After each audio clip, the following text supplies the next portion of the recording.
Je n'ai pas découvert l'existence de cette fête prénatale d'un seul coup. C'est venu par petits morceaux. D'abord, une pâtisserie chic identifiée sur une photo, montrant des sablés personnalisés en forme de petits chaussons. Ensuite, un fleuriste créateur que je connaissais qui a posté l'installation d'un rooftop parisien, avec des ballons au ton pastel flottant sur fond de toit en zinc. Aucun nom dans la légende, juste une journée spéciale pour une famille qui s'agrandit. Je me suis attardée sur cette publication un peu plus longtemps que nécessaire, non pas parce que je savais, mais simplement parce que quelque chose me semblait familier. Puis mon application bancaire m'a envoyé une notification. Au début, j'ai cru que c'était la routine. Je reçois beaucoup d'alertes, pour des abonnements, des prélèvements automatiques, de petites choses qui finissent par se confondre si on n'y prête pas attention. Mais ce n'était pas une petite somme. 3 000 €. Le nom du commerçant, ce même fleuriste. J'ai vraiment ouvert l'application, puis j'ai fait défiler l'écran. C'était encore là. La pâtisserie. Un autre débit. Puis quelque chose intitulé « Décoration événementielle ». Le tout dans le même laps de temps. J'ai fixé l'écran assez longtemps pour qu'il se mette en veille. Il y a toujours un instant, avant que la compréhension ne s'installe, où tout peut encore avoir une autre explication. Une erreur, un doublon, la faute de quelqu'un d'autre. Je me suis raccrochée à ça pendant quelques minutes. Ensuite, j'ai ouvert mes messages. Mon frère Maxime ne m'avait rien dit. Ma mère. Sylvie non plus. Je suis retournée sur le poste du fleuriste, et j'ai regardé de plus près cette fois-ci. L'arrangement, la mise en scène, cela correspondait exactement au montant débité. J'ai appelé ma mère. Elle a décroché à la deuxième sonnerie, d'une voix enjouée qui semblait un peu trop répétée. Oh. Coucou Camille. J'allais justement t'appeler. J'ai laissé couler. As-tu utilisé ma carte bleue, ai-je demandé. Une courte pause s'en est suivie. Pas un déni, juste un changement d'attitude. Eh bien, oui, mais ce n'est pas ce que tu crois. Cette phrase l'est pourtant toujours. Il y a plusieurs débits. Ai-je répondu, pour un événement auquel je n'ai pas été invitée. Nous avons pensé que tu serais mal à l'aise, a-t-elle répliqué rapidement. Il y a beaucoup de monde, les amis de ton frère, la famille de Chloé, ce n'est tout. Simplement pas trop ton genre de soirée. J'ai hoché la tête, même si elle ne pouvait pas me voir. Et les débits sur mon compte, ai-je demandé. Tout s'équilibre, a-t-elle dit. Tu gagnes très bien ta vie en ce moment avec ton nouveau poste, et nous avons mis ton nom sur les cartes de remerciement. C'est un beau geste. Un geste. J'ai regardé à nouveau le total. 3 000 € pour des ballons, des sablés et un espace privatisé où je n'avais même pas mis les pieds. Je n'ai pas haussé le ton, je ne lui ai pas demandé de s'expliquer davantage. D'accord, ai-je dit. Elle a eu l'air soulagée, comme si nous venions de dépasser le moment où la situation aurait pu devenir conflictuelle. On en reparle plus tard, a-t-elle ajouté. Bien sûr, ai-je répondu. Nous avons raccroché. Je suis restée assise là un moment après ça, sans bouger. Ce n'était pas exactement le montant. J'avais les moyens de payer. Ce n'était pas la partie qui me dérangeait. C'était la facilité avec laquelle cela avait été décidé, sans discussion, sans demande, on s'était juste servi de moi. J'ai ouvert mon ordinateur portable, je me suis connectée à mes comptes bancaires comme je le faisais toujours, automatiquement, sans réfléchir.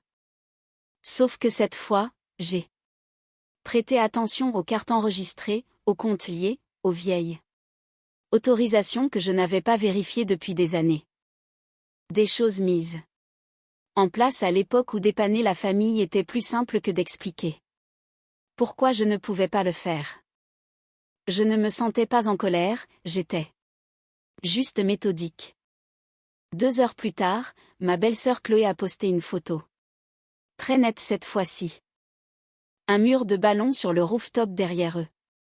Mon frère Maxime debout à côté d'elle, une main posée doucement dans son dos, tout était stylisé, méticuleusement mis en scène.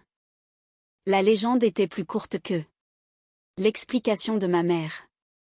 Entièrement financée par notre pigeonne préférée. Ah! Je l'ai lu une fois, puis une seconde fois, non pas parce que je ne la comprenais pas, mais juste pour m'assurer d'avoir bien saisi l'intention.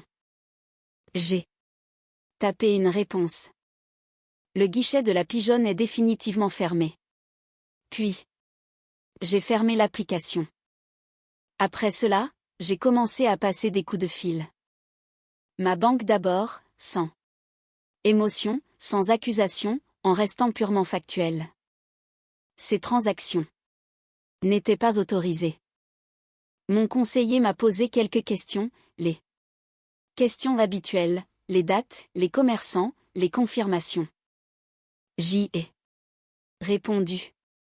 Ils ont immédiatement signalé les transactions comme frauduleuses. Bloqué la carte et ordonné la fabrication d'une nouvelle. Il y a un ton particulier qu'utilisent les institutions financières quand quelque chose empiète sur leur territoire. Calme, procédural, irréversible. Je l'ai tous deux suite reconnu. Ensuite, j'ai passé tout le reste en revue, j'ai supprimé les méthodes de paiement enregistrées, changé mes mots de passe, révoqué les accès. Là où je le pouvais. Et là où je ne pouvais pas le voir, j'ai présumé que ces accès existaient et j'ai agi en conséquence. Ça n'a pas pris longtemps. C'est d'ailleurs ce qui m'a surprise. La rapidité avec laquelle une situation établie de longue date peut être défaite une fois qu'on cesse d'hésiter. Les messages ont commencé à affluer environ 1 heure plus tard. D'abord de mon frère. Et, il s'est passé un truc avec ta carte? Le fleuriste dit qu'il y a un problème de paiement. Ensuite de ma mère. Pourquoi les prestataires m'appellent-ils? Puis de ma belle-sœur. Ton commentaire était-il vraiment nécessaire? Je n'ai pas répondu tout de suite, non pas pour faire durer le suspense, mais simplement parce qu'il n'y avait plus rien d'urgent de mon côté. Il gérait les conséquences en temps réel. Moi, j'avais déjà tourné la page sur l'événement qui les avait provoqués. En début de soirée, mon père Laurent a appelé. J'ai laissé sonner une fois de plus que d'habitude.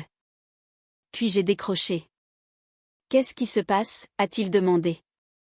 Sa voix n'était pas colérique, elle était juste tendue. J'ai corrigé une erreur, ai-je dit. Tu as causé un problème, a-t-il répliqué. J'en ai réglé un, ai-je rétorqué. Il y a eu un silence. Tu aurais pu nous en parler d'abord. J'ai réfléchi à ça, à l'appel. Avec ma mère, à la rapidité avec laquelle elle avait balayé l'affaire. C'est ce que j'ai fait, ai-je répondu. Il n'a pas répondu à ça. À la place, il a changé de sujet. C'est la fête de ton frère. Je sais qu'ils sont en train de paniquer. Pour trouver l'argent maintenant. J'ai légèrement hoché la tête. J'imagine que... Oui. Une autre pause. Différente, cette fois-ci. Moins assurée. Eh bien, on va arranger ça, a-t-il fini par dire. Je suis sûr que vous y arriverez, ai-je répondu. Après avoir raccroché, mon appartement était silencieux. Aucune notification. Aucune relance, juste le calme plat. Je suis restée assise là, remarquant une chose que je n'avais pas ressentie depuis longtemps. Pas de la satisfaction, pas exactement du soulagement non plus, mais simplement l'absence d'être considérée comme une ressource inépuisable. Le lendemain, j'ai vu une autre publication. Le même rooftop, mais moins soigné. Un petit texte parlant de contretemps inattendu et de petits réglages de dernière minute. Aucune mention du financement. Aucune mention de moi. Cela m'a semblé tout à fait logique. Personne n'a redemandé ma carte bleue. Pas directement en tout cas. Nous communiquons toujours, mais c'est différent maintenant.